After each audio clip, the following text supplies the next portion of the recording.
Este es un mensaje del pastor John MacArthur, traducido y predicado en español para el mundo de habla hispana. Esta mañana llegamos a un tipo de introducción breve, una mirada a la primera sección, versículos 10 al 13. Permítame leérsela. Por lo demás, hermanos míos, fortaleceos en el Señor y en el poder de su fuerza. Vestíos de toda la armadura de Dios, para que podáis estar firmes contra las acechanzas del diablo. Porque no tenemos lucha contra sangre y carne, sino contra principados, contra potestades, contra los gobernadores de las tinieblas de este siglo, contra huestes espirituales de maldad en las regiones celestes. Por tanto, tomad toda la armadura de Dios, para que podáis resistir en el día malo, y habiendo acabado todo, estar firmes.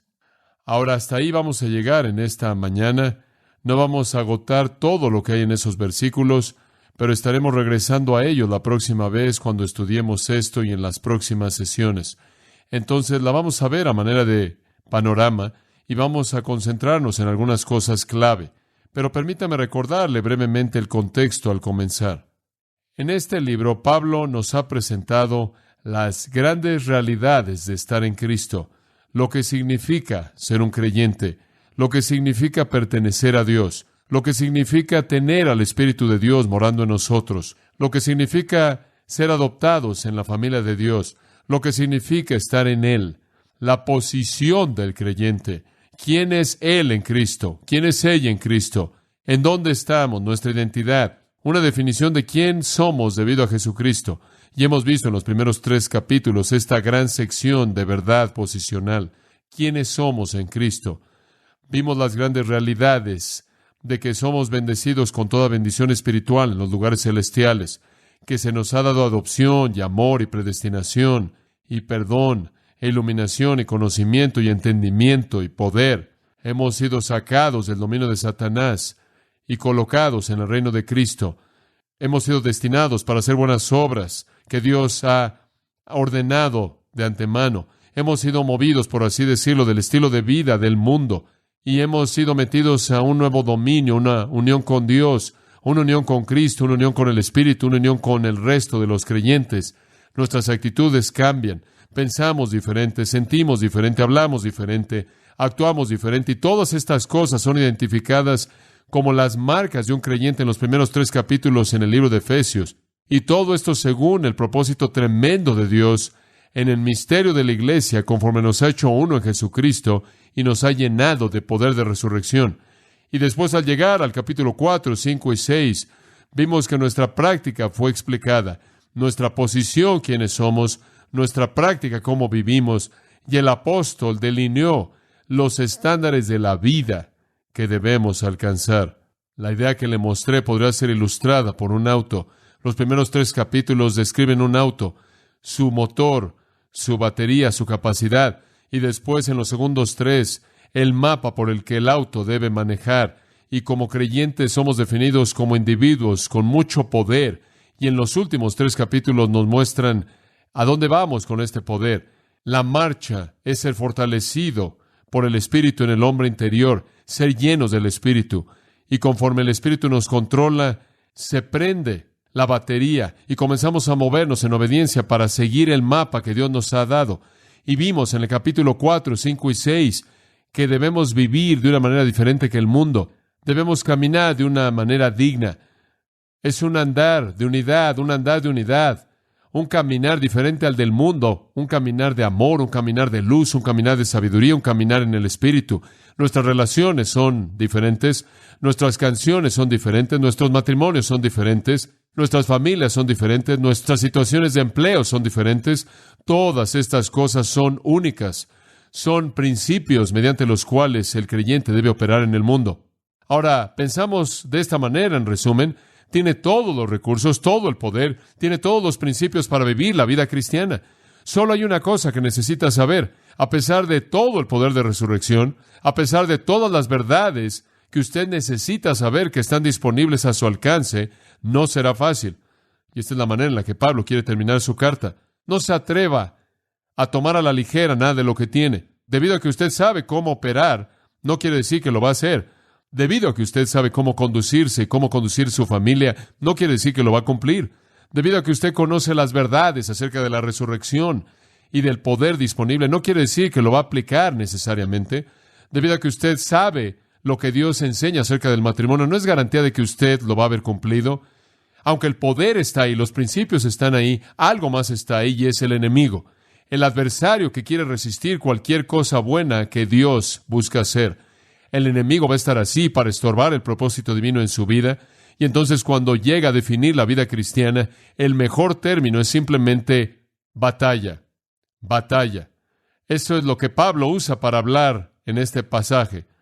El hecho de que al final de su vida él dijo, he peleado la buena batalla. En su ministerio él dijo, no peleo como el que golpea el aire. A Timoteo le dijo, sé un soldado que soporta las aflicciones. De manera repetida en las Escrituras, la vida cristiana es vista como una batalla. Cuando Jesús comenzó su ministerio, el enfoque inicial de su ministerio fue una guerra con Satanás, un conflicto con Satanás después de 40 días de ayuno, en el cual Satanás se acercó a él y lo tentó sutilmente 3 veces, y la manera en la que su ministerio terminó fue de la misma manera en la que Satanás comenzó a sitiarlo, en el huerto de Getsemaní, y él comenzó a sudar grandes gotas de sangre. Eso nos muestra muchas cosas, pero nos muestra una cosa que quiero señalar, y es que sea que usted esté al principio de su experiencia o al final de la misma, usted va a estar en la misma batalla, y si usted cree que va a ser más fácil, está mal. Jesús tuvo un conflicto al principio, pero él no sudó grandes gotas de sangre en el desierto. Eso estuvo al final, cuando estuvo en el huerto. Si hubo algo, fue una intensificación de los esfuerzos del enemigo conforme Cristo se acercó más a cumplir sus metas. Me acuerdo cuando era joven, alguien me dijo, ¿sabes una cosa?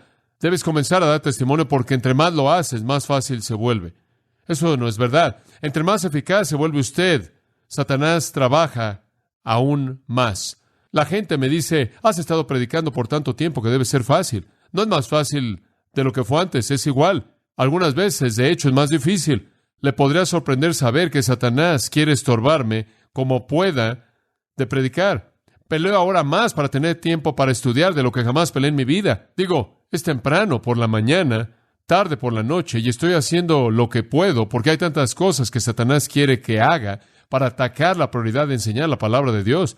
Y después me golpea, usted sabe, a veces me canso. Me desperté esta mañana y me quedé viendo al techo y el primer pensamiento que vino a mi mente fue, oh, no, es domingo, tengo que volver a predicar. Es la verdad, quería quedarme dormido.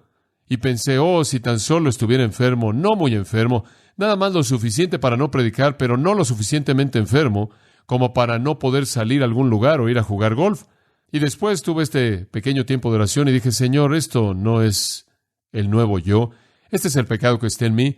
Y ya para cuando corregí mi pensamiento y desayuné, no podía esperar a salir de la puerta para llegar aquí, pero no es más fácil porque es siempre una guerra. Y siempre usted tiene un cierto sentido de cansancio que va de la mano con un gran sentido de logro, porque entre más pelea usted la batalla, mayor es el número de victorias, ¿verdad?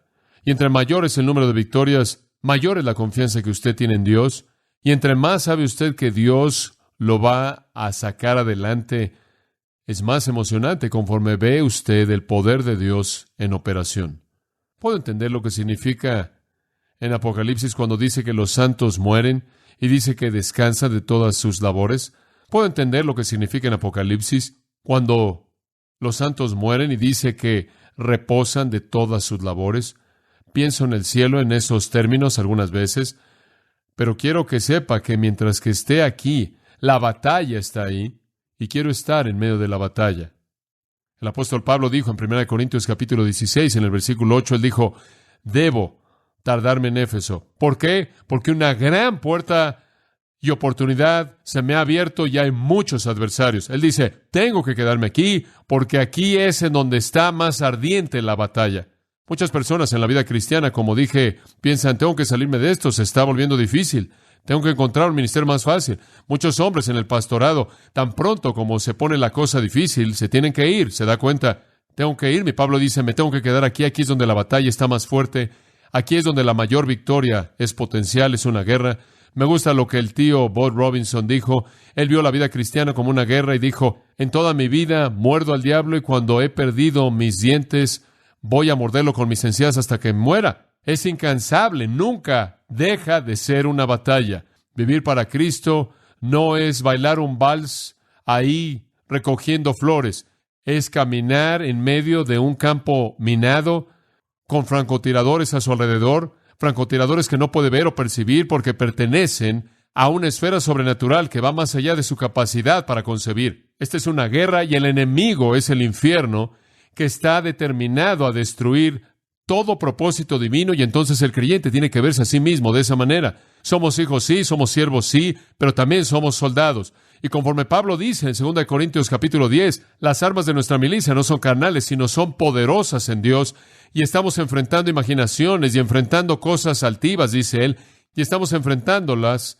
para traer nuestros pensamientos cautivos a la obediencia a Cristo. Estamos peleando una guerra que no es simplemente física, no es simplemente carnal, puede tener ese elemento. La batalla contra el enemigo puede venir mediante seres humanos, puede venir, como en el caso de Jesús, mediante la persecución de los hombres, puede venir en forma de burla y maldición y lenguaje abusivo, puede venir en forma de golpes al rostro, puede venir en forma de clavos y lanzas en el costado, puede venir al cristiano en la actualidad, como con los apóstoles, en la forma de ser decapitado o ser matado por causa de Cristo. Puede venir en esas maneras, y quizás conforme continuamos predicando a Jesucristo fielmente en una sociedad que más y más es impía y humanista, llegará a ese punto. Pero más allá de lo físico, más allá del odio y la persecución que vemos por parte de personas, hay un dominio de seres espirituales que están en guerra con el creyente y simplemente usan el mundo físico como un medio para alcanzar sus fines. No es tanto que los hombres odian a Cristo, como que Satanás odia a Cristo y usa a hombres como sus instrumentos. Él es la fuerza que está detrás de la batalla. Y entonces enfrentamos un enemigo que es tan fuerte y tan inteligente y tan engañoso y tan sutil, que si vamos a llegar a cumplir el potencial de nuestra posición, si vamos a llegar a vivir en práctica lo que somos en posición, si vamos a llegar a conocer la plenitud de la vida cristiana, debemos escuchar lo que Pablo dice al final de este libro.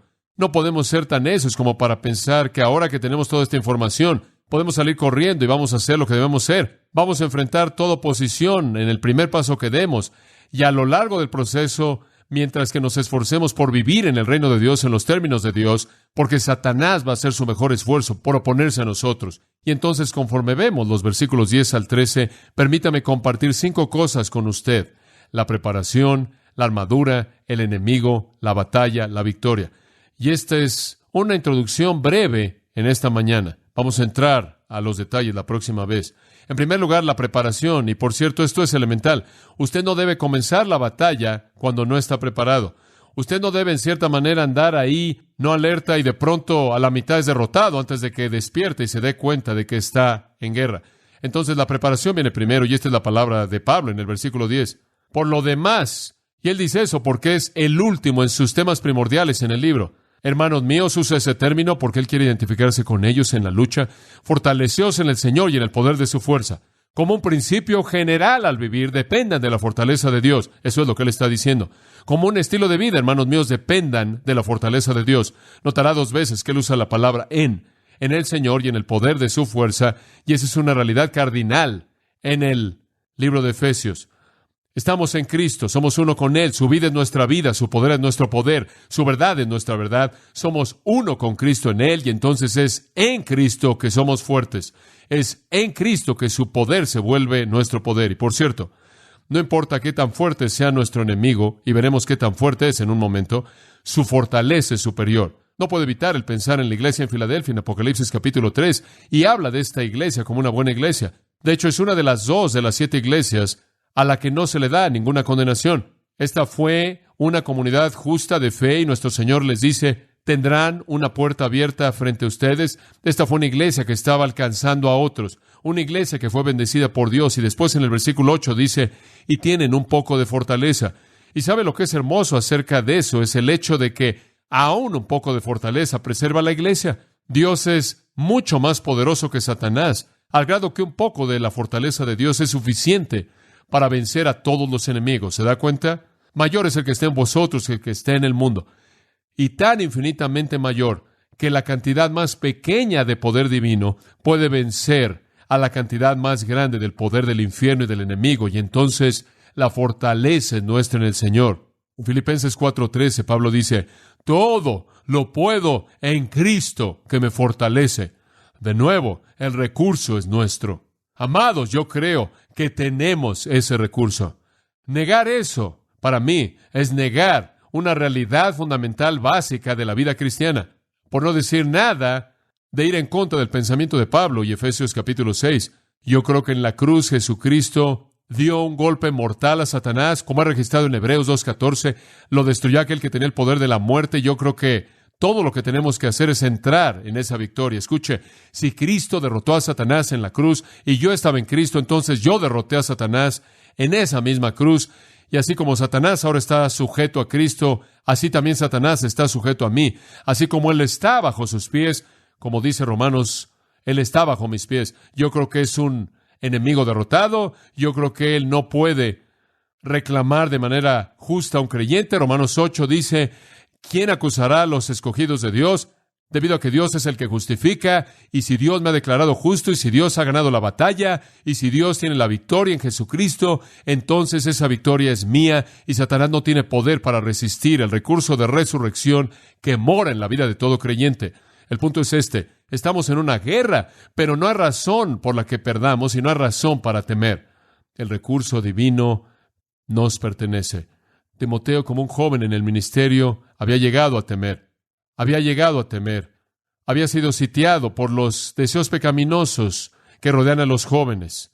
Él había sido rodeado por personas que estaban hablándole falsa doctrina y eran muy fuertes en lo que estaban haciendo. Él estaba siendo inundado por su propia timidez, de tal manera que literalmente se avergonzó del testimonio de Jesucristo. Él se avergonzó de su compañero en el Evangelio, el amado apóstol Pablo, quien lo había discipulado, y en medio de estos sentimientos terribles de timidez, de temor, de una falta de amor, vergüenza, deseos pecaminosos y todas estas cosas, el apóstol Pablo lo llama en 2 Timoteo 2:1 y le dice, esfuérzate en la gracia que es en Cristo Jesús. Timoteo, no hay razón para esto. Tú reclama la fortaleza que es tuya. Y en el capítulo 1 él dijo, Dios no nos ha dado espíritu de cobardía, sino de poder y de amor y de dominio propio. El punto es este: no hay cristiano, no hay momento en su vida en el que necesita sentir que ha perdido la batalla al enemigo. Dios nos ha dado en Cristo el recurso para la victoria. Aquel que es poderoso para hacer todas las cosas mucho más abundantemente, más allá de lo que pedimos o entendemos, según el poder que actúa en nosotros. Ahora, el hecho es que podemos ganar. Sabemos que vamos a ganar la guerra al final porque Cristo nos ha dado la victoria. No hay sentido alguno en el perder las batallas a lo largo del proceso, pero hay algunas cosas que necesitamos saber. En primer lugar, necesitamos tener nuestra fortaleza en el Señor. Y en segundo lugar, tenemos que tener puesta la armadura. Oímos mucho acerca de problemas demoníacos en la actualidad. Los cristianos supuestamente deben estarse preocupando por cómo se libran unos a otros de los demonios. Hay mucho de lo que se llama en la actualidad exorcismo cristiano, que es totalmente opuesto a las Escrituras. No hay palabra de esto en las Escrituras. De hecho, no hay incidente en todas las Escrituras en donde los demonios jamás fueron expulsados de un creyente en ningún momento, en ningún lugar. Cuando Satanás es enfrentado, él es enfrentado en términos de dos cosas. Una, la fortaleza del Señor, y dos, la provisión que Dios ha dado a todo creyente en Cristo. Siempre es así. Los rituales y los exorcismos y todo eso se oponen a las Escrituras. ¿Por qué? No necesitamos eso, porque el recurso está ahí. Eso es lo que quiero que entienda. Está ahí. En Efesios capítulo 1, en el versículo 19, habla del poder hacia nosotros que creemos. ¿Qué tipo de poder? Poderoso. Mucho poder. ¿Qué tan fuerte? El poder que resucitó a Cristo de los muertos y lo levantó y lo colocó a su diestra en los lugares celestiales, por encima de todo principado y poder y dominio y todo nombre que es nombrado, no solo en esta época, sino en la venidera. ¿Qué tipo de poder tenemos? El poder que conquistó la muerte en la cruz, el poder que conquistó la muerte en la tumba, el poder que exaltó a Cristo a la diestra y colocó a todo ángel y demonio en el universo bajo sus pies. Ese es el poder que tenemos. Ese es el poder hacia nosotros, de tal manera que le digo que todo creyente tiene un recurso dentro de él, que él o ella tiene para enfrentar a Satanás sin importar qué ataques el diablo pueda traer, pero en base a algunas condiciones. Una, que su fortaleza es en el Señor, no en sí mismo. Dos, que él cumpla las condiciones de la armadura, la provisión que Dios ha hecho. Y entonces la preparación, amado, significa que reconocemos que en el Señor el poder está disponible. Colosenses 1:10 dice, para que andéis como es dignos del Señor, para agradarle en todo, dando fruto en toda buena obra y aumentando en el conocimiento de Dios, fortalecidos con todo poder, según su poder glorioso. Tenemos todo poder, toda fuerza, según su poder glorioso. Cristo, quien nos ha librado del poder de las tinieblas y nos ha trasladado al reino de su amado Hijo, nos ha dado este poder. No hay creyente que no pueda enfrentar a Satanás en términos de poder de la resurrección disponible en Cristo. Y recientemente he oído acerca de un cristiano quien supuestamente tiene demonios y no tiene el recurso para deshacerse de ellos, y por eso la gente lo está haciendo por él. Eso no está en las Escrituras. Dentro de todo creyente existe el recurso en el poder de Dios para liberar a ese individuo de cualquier involucramiento satánico de cualquier tipo, sin importar qué tan simple o complejo pueda ser. En 1 Corintios quiero que note la palabra de Pablo en el capítulo 10 y en el versículo 12. Dice esto: así que el que piense que está firme, mire que no caiga. ¿Sabe cuándo es usted vulnerable? Cuando usted no cree que es vulnerable. Cuando usted piensa, tengo toda la información, he dominado el libro de Efesios, inclusive lo he memorizado, tengo toda la información doctrinal, estoy bien, sé qué hacer, tengo los principios. O cuando usted cree que puede enfrentar a Satanás. Yo puedo enfrentar eso. Tengo todo el equipo necesario. El punto es este: cuando usted cree que lo puede hacer, no puede. Pero por otro lado, cuando usted depende de Dios, no hay nada que Satanás le pueda hacer a usted que demande que usted pierda la victoria. Observe el versículo 13. Por otro lado, no os ha sobrevenido ninguna tentación que no sea humana, pero fiel es Dios. Ahora observe, todo esto depende de quién es Dios. No solo su poder, sino su fidelidad para hacer que ese poder esté disponible. Dios es fiel, quien nos dejará ser tentados más de lo que podéis resistir. Dios nunca va a permitirle a Satanás que ataque la vida de un creyente que sea más de lo que ese creyente puede enfrentar, ¿verdad? Sino que juntamente con la tentación dará también la salida para que podáis soportar. Nunca habrá un momento en esta guerra en la que necesite usted perder. Nunca habrá un momento en el que usted no pueda vencer en Cristo, si usted depende de Él. De hecho, el recurso va a estar más disponible usted cuando usted esté más débil. En 2 Corintios 12:9, Pablo dice, porque cuando soy débil, soy fuerte, porque su poder se perfecciona en mi debilidad. Mientras que usted piense que usted puede enfrentarlo, usted no puede. Cuando usted sabe que no puede y depende de Él, entonces Él puede. Si usted es un vigilante que está cumpliendo con su deber, digamos que usted está protegiendo, usted está esperando que llegue algún ejército enemigo, de pronto el ejército enemigo viene, se acerca a su fuerte, ¿qué hace usted? Usted corre de donde usted ha estado vigilando y llega ahí con su pequeña arma y comienza a pelear contra el enemigo. No, si es inteligente. Los guardias no salen a pelear la guerra, le dicen al comandante. Y entre más rápido aprenda usted eso en la vida cristiana, mejor va a estar usted. Cuando Satanás ataca, no pelee, reporte al comandante. Así como David le dijo a los filisteos, la batalla es del Señor, deje que Él la pelee. Él sabe lo que Él está haciendo, deje que Él sea el que pelea la batalla, y entonces simplemente necesitamos enfrentar la realidad de que el poder está ahí. Efesios 6:10 nos dice que podemos ser fuertes en el Señor y en el poder de su fuerza. No hay razón para sentirse derrotado, no hay razón alguna para pensar que un creyente está tan inundado por Satanás que no puede salirse de ahí. No hay un yugo tan grande que no haya una manera de escapar si Él toma los recursos que están disponibles y son, uno, confianza en el poder de Dios, y después, como veremos en las semanas venideras, vestirse de la armadura es la otra y debe también ser hecho. Entonces, la preparación. El Espíritu Santo le dijo a Josafat en una ocasión, la batalla no es tuya, sino de Dios. Hombre, qué gran cosa saber esto, porque a mí no me gustaría meterme en esta batalla, la cual es algo que ni siquiera puedo ver, algo espiritual, algo que va más allá de mí. No me gustaría estar en ese tipo de batalla sin que ni siquiera pueda ver al enemigo, saber cómo él operaba. Me da tanto gusto que la batalla le pertenece al Señor, y cuando la tentación viene, Satanás envía sus confusiones. Entonces yo le reporto al comandante en jefe, le pido que limpie mi vida y me haga un instrumento tan justo como Él pueda hacerlo, y en esa justicia puedo permanecer sin temor, protegido por Él. A partir de ahí nos movemos a la armadura, porque esa es la segunda manera en la que tenemos que enfrentar al enemigo. Versículo 11, vestidos de toda la armadura de Dios. Vamos a detenernos ahí. Vamos a entrar a eso a detalle, pero el creyente necesita saber que tiene que tener la armadura.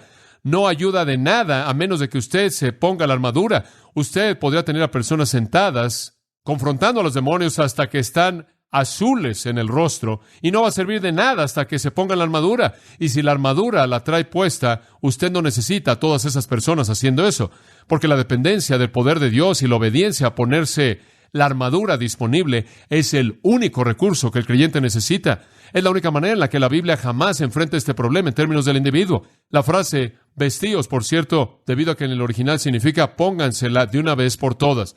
No es como uniformes de juego en donde usted se los pone el sábado cuando es hora de jugar. Usted se pone la armadura una vez y la deja ahí el resto de su vida. Usted nunca se quita la armadura hasta que esté con el Señor. Usted se pone la armadura y se queda con ella. Y si usted no la tiene puesta, usted se vuelve vulnerable en cualquier punto. Y entonces Pablo, encadenado a un soldado romano, conforme escribió esto, ve todo el uniforme del soldado romano y toda la armadura que iba con ella como una ilustración perfecta de cómo el creyente debe estar preparado para pelear contra el enemigo. En el versículo 14 él habla de esta armadura.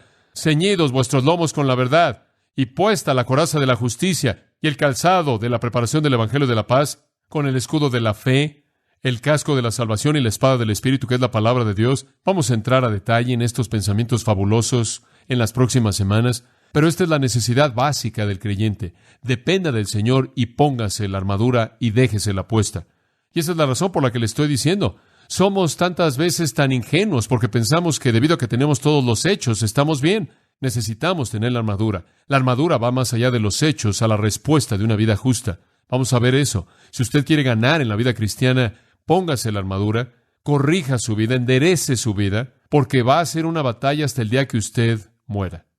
Eso nos lleva, en tercer lugar, al enemigo. Versículo 11. Para que podáis estar firmes contra las acechanzas del diablo. En otras palabras, sabemos que tenemos el poder del Señor y su fuerza. Nos vestimos de la armadura. Estamos listos, obedientes con nuestra armadura, dependiendo del poder divino, y podemos estar firmes contra las acechanzas del diablo. Siempre el creyente debe estar firme porque Satanás lo va a atacar. Usted no necesita ir a buscar al diablo. Siempre me preocupo por personas que se meten a situaciones y comienzan a confrontar a demonios y a mandarle a demonios y a hablarle a demonios porque realmente está entrando en un área en donde no tiene información. Usted simplemente quédese por un tiempo y van a estar ahí, y usted realmente no tiene que involucrarse con ellos. Usted enfrenta con el poder de Dios y usted enfrenta con la armadura que tiene, y Dios mediante eso se va a encargar del enemigo. Usted esté firme. Ahora, nunca se nos dice en la Biblia que debemos atacar al diablo tampoco. Simplemente se nos dice que debemos resistirlo y que él huirá. Esté firme, sea fiel. Eso es lo que dice él ahí. ¿Quién es el enemigo? Es fácil verlo, el diablo. La gente dice, no hay diablo. El diablo es simplemente un disfraz de Halloween que tiene una cola con una punta al final y dos pequeños cuernos y un trinche. Eso no es lo que la Biblia dice. La Biblia nos dice que hay un diablo real y que no es nadie más que Lucifer, el ángel más grande. Lea Isaías 14, Ezequiel 28, habla de este ángel, el querubín ungido, el que brillaba con todas las joyas del cielo, el ser más elevado que jamás Dios hizo. Este ser angélico ungido quería ser como Dios, y en el pecado del orgullo él fue expulsado del cielo, y Apocalipsis 12 dice que como un gran dragón él cayó, y con su cola él arrastró a un tercio de los ángeles con él. Entonces, Lucifer, este ángel caído, es el más elevado de los ángeles, guía a una multitud de un tercio de todos los ángeles que Dios jamás creó.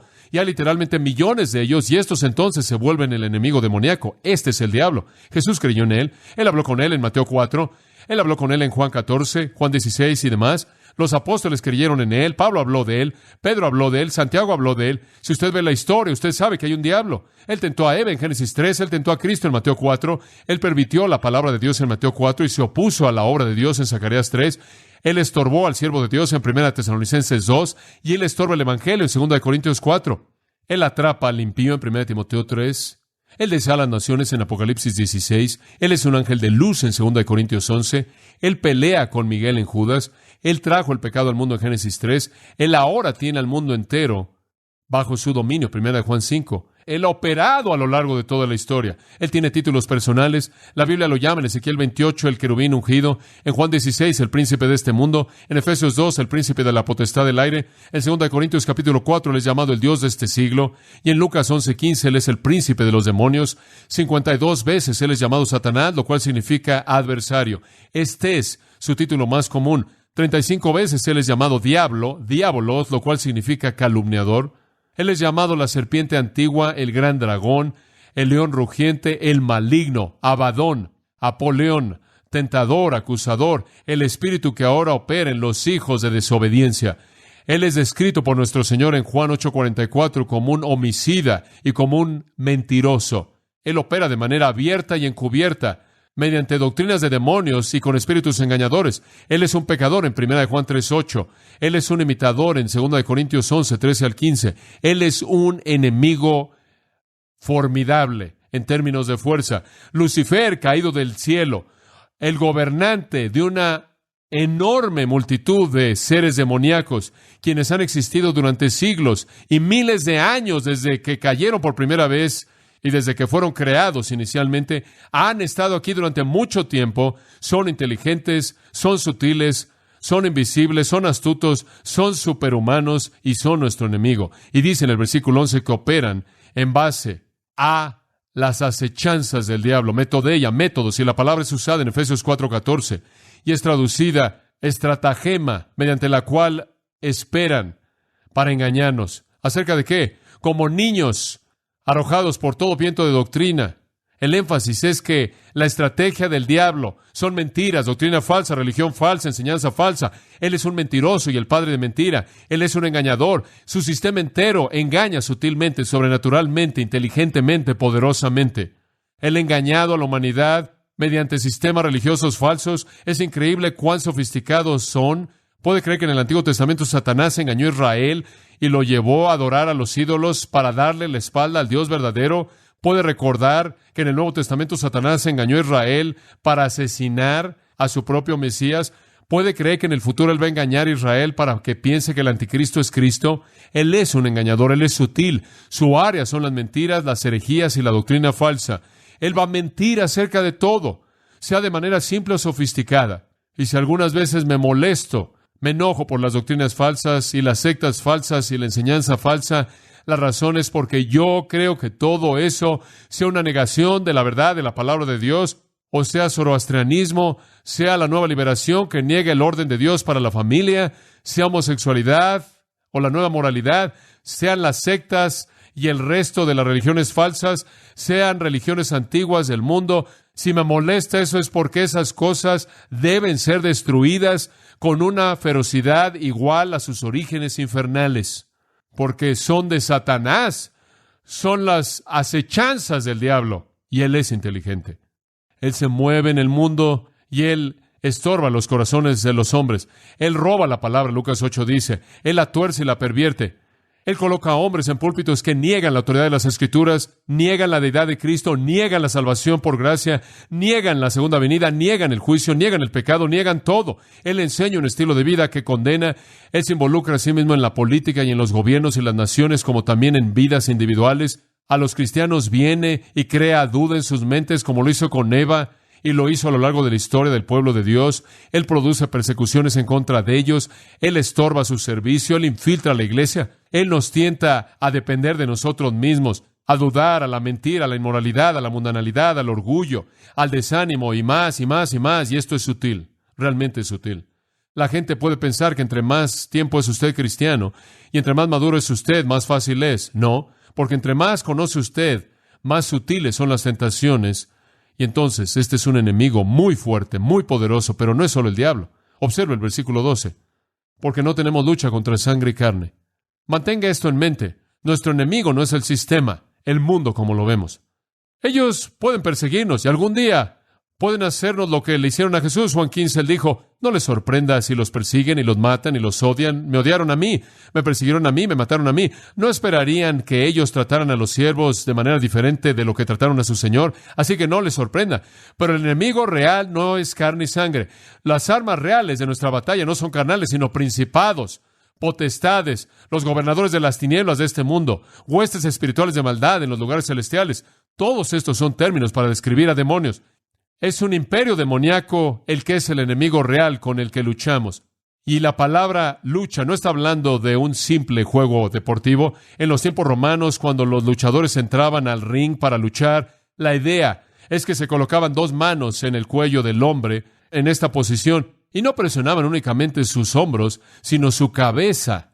La presionaban al suelo. Y si su cabeza estaba en el suelo durante cierto tiempo, moría. Si solo sus hombros tocaban y usted no colocaba su cabeza, él vivía para volver a pelear. Y Satanás lucha con nosotros mediante sus demonios y nosotros con él. Y este es un asunto de vida o muerte. Ellos leen la Biblia, ellos saben cómo va a terminar todo, ellos saben que hay un foso, ellos saben que hay un lugar eterno creado para ellos, y ellos van a hacer todo lo que puedan para estorbar las cosas de Dios, para cambiar eso, y entonces es una lucha a nivel que no es humano y no es ningún deporte. De hecho, los humanos simplemente están engañados y metidos en una guerra sobrenatural, simplemente engañados para pelear por las causas de Satanás.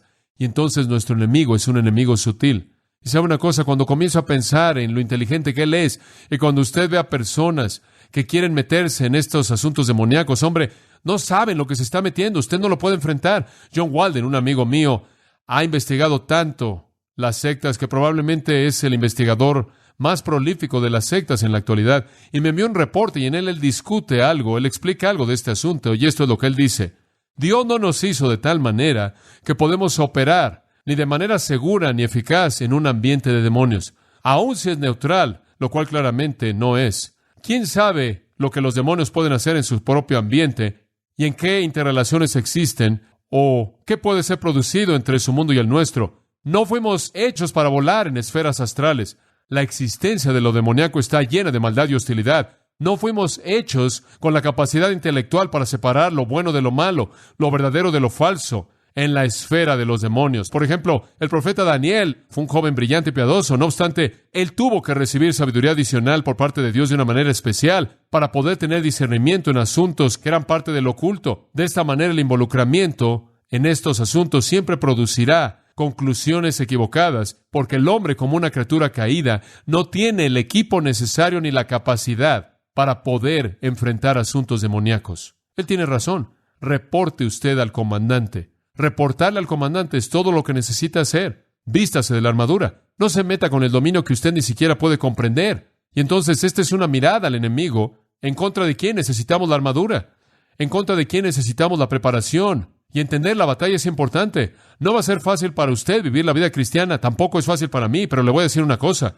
Las únicas cosas que importan en la vida, las únicas cosas que tienen un sabor dulce en la vida son las cosas por las que usted trabaja duro para obtenerlas, ¿no es cierto? Las cosas en donde usted ve victoria real. El gozo más grande en un día es saber que yo he vencido a Satanás. Escuche, Satanás existe. Sus demonios están por todos lados. Me conocen. Le he hablado de eso. En una ocasión, entré en una oficina en donde una persona estaba llena de demonios y los demonios comenzaron a gritarme, sáquenlo de aquí, ¿saben quién soy? Me conocen, pero ¿sabe una cosa? Esa es la única ocasión en la que estuve en una conversación con ellos. Una vez en 10 años. Ni siquiera me meto con ellos. ¿Sabe por qué? Porque la Biblia no me dice que haga eso. No sé lo que están haciendo. No sé qué tipo de juegos juegan. Esa es una esfera en donde yo no me meto. Yo no hablo con ellos. Yo no les pongo atención. Simplemente me pongo mi armadura, le reporto al comandante y ¿sabe una cosa?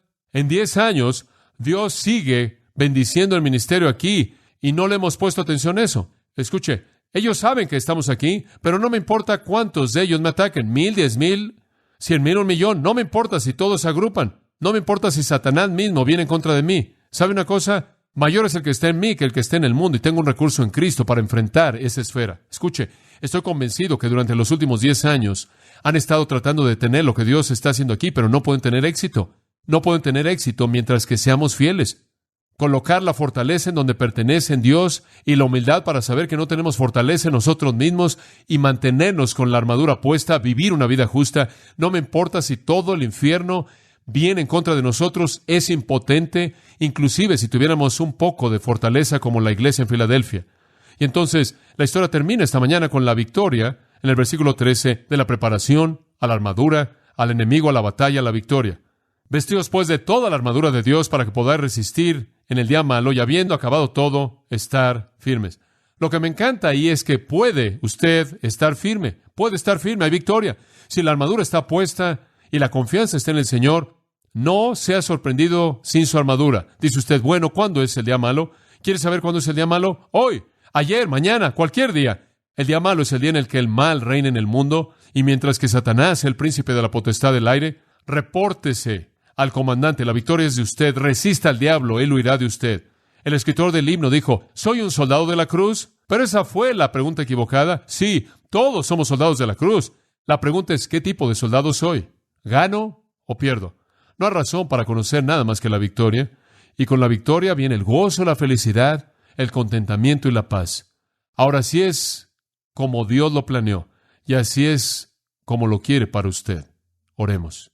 Padre, te damos gracias en esta mañana por la confianza que tenemos para estar con valentía frente al enemigo en el poder de Dios, para continuar dependiendo de ti, con la armadura puesta y dejando que tú pelees la batalla.